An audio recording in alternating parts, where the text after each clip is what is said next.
In my lifetime, I've never seen such ridiculous behavior as I experienced today going to DP Doe on the campus of Illinois, where they are located on Green Street near the railroad tracks that are, of course, above the byway.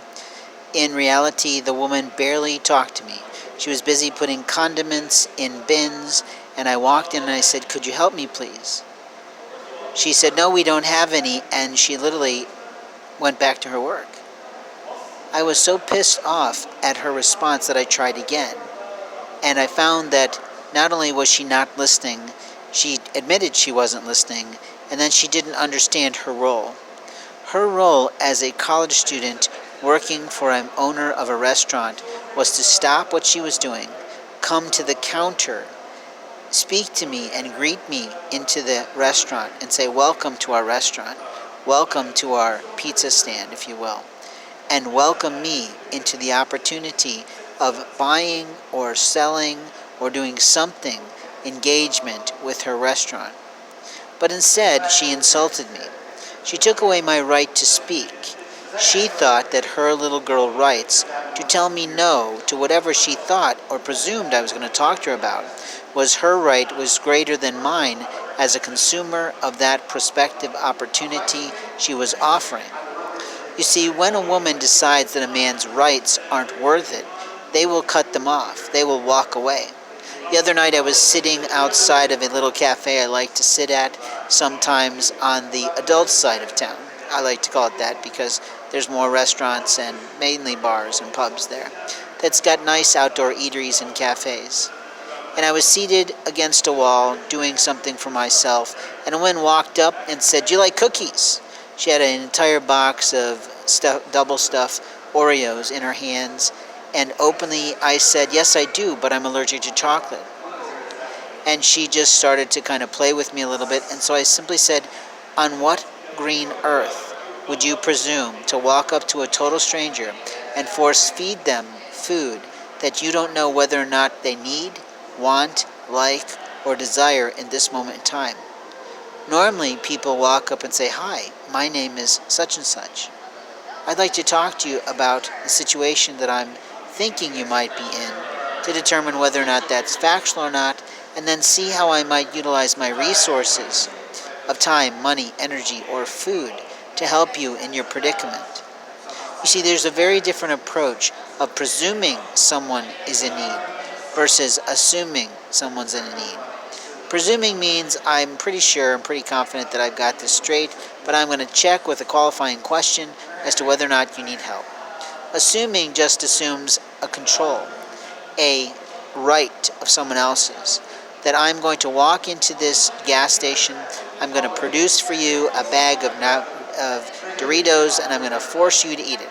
Now, fortunately, I like some types of Doritos and not the spicy kind, but openly I've had that happen.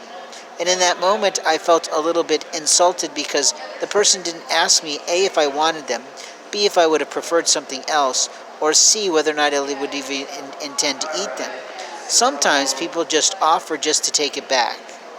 Long ago, my father would call this an Indian giver, and I had to learn the history of what that meant because I felt like it was a vile attack on our Native American Indians. But there was moments in time when Indians would make a pledge and they would then renege on that pledge to white men and other tribes of different nations. I believe that's where that name came about, but I'm old-fashioned. I know some of this old language. My father also had lots of things that he were very colorful to say, which you might not say on a normal radio program, but you could get away with on a podcast or an audio cast on YouTube. But I'm going to refrain from some of those cute clips, because openly that would be inappropriate and lack propriety. In life, we have moments of time to show the Lord God who we are. And when we simply say, "I am not dealing with this right now, Lord," maybe, just maybe, we're pissing on God's plan for our life. Maybe, just possibly, we're interfering with the saving of a life. Maybe, just maybe, we are missing out on the love of our life. And hopefully, if we have enough prowess of mind, we are simply going to stop ourselves and say, God is calling right now me to help someone else. God is telling me right now that I'm off track. God is with me right now, but I'm going to put him to bed. You see, when we do that, we lose our rights to the blessings of the Lord, the things we're dying to know, the things we're longing to have, the relationships we want, the relationships we don't, and openly, those we don't are usually brought about from our own selfish behavior, our own willingness to hear, our own unwillingness to listen, and frankly, it's immoral. The relationships that we keep going are usually those that celebrate our soul, that lift us up on eagle's wings, and literally, practically, fulfill the song as we know it. To be raised up on eagle's wings.